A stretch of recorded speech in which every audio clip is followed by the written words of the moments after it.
The warehouse in Velisca. There had been a lot of activity over at the old slaughterhouse on the outskirts of Velisca for most of the month. By the end of October, the flyers were up all over town. Some company from the west coast that no one had ever heard of was putting on one of those extreme haunted houses for one night, Halloween. Nothing ever happens in our town, so it was something everyone was very excited about. My friend and I got out to the slaughterhouse just after the sun went down, and the field was already full of cars. The cars were all parked by the rear exit, so we had to walk around the huge metal building to reach the line. By the time we got in sight of the entrance, we must have been behind at least 300 people. A big turnout for our little town. We waited in line for almost an hour before it even started to move. Joey was the one who was the most excited. He really loves shit like this. As soon as the line starts to move, the screams and noises from inside spread out over the dirt field. The crowd was laughing and cheering. I saw Holly Jones up ahead in the line. Joey kept teasing me that I was a coward for not going to see her. I tried to work up the nerve, but it never came. I figured that there'd be a much better time for this instead of in the queue for a haunted house tour. Lots of faces in the line in front of us were familiar, but most weren't. People coming from all over to see this damn thing. We were the last ones. A few people had walked up and seen how long the line was and how slowly it was moving, and decided they had a better way to spend their evening than standing in a queue. It was 2 hours of waiting before we got close to the entrance.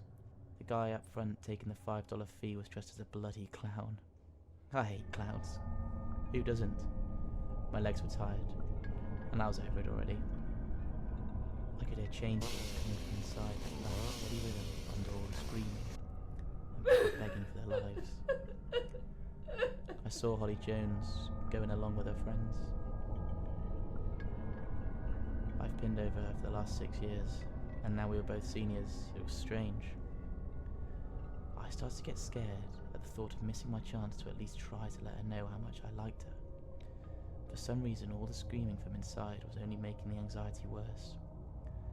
I got to the point where I didn't even want to go in. Joey? Yeah. I don't think I'm going to go in.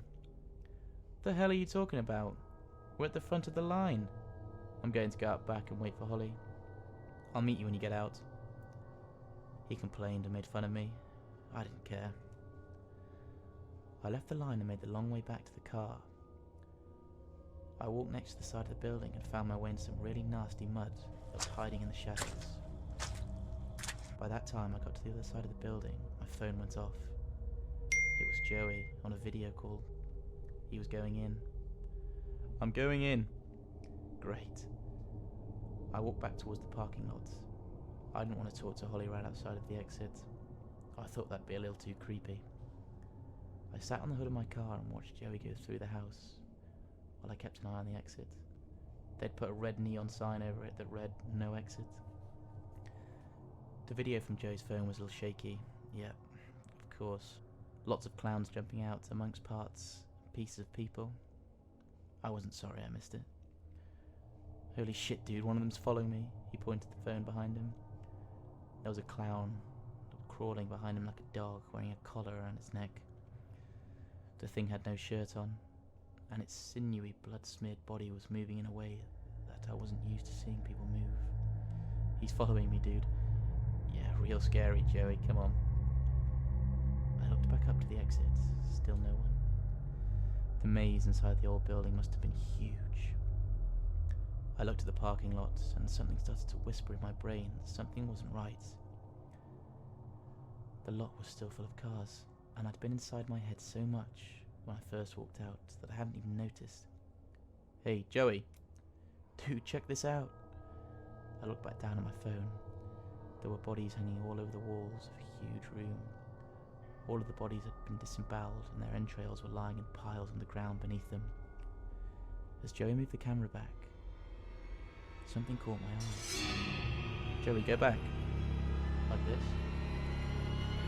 Joey swept the camera back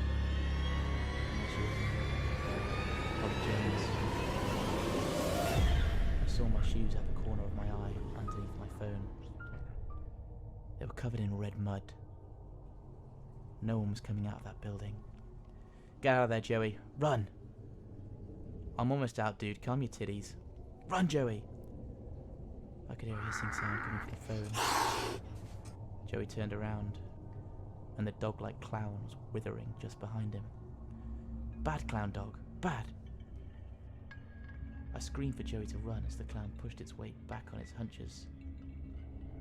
Joey dropped the phone when the thing struck. My last memory of Joey Santon were the sounds of him being ripped to pieces, begging for his life. Then I heard the garbled voice of a man yelling, "There's more outside!" I ran off into the night. Joey had the keys to his car. I wanted to call the police, but I didn't want to slow down. I kept running and running. It was 30 minutes of running through dark fields before I felt safe enough to call the police. The next day, we found out that 347 people were murdered in that old slaughterhouse, and there was never any trace of the company that put on the show.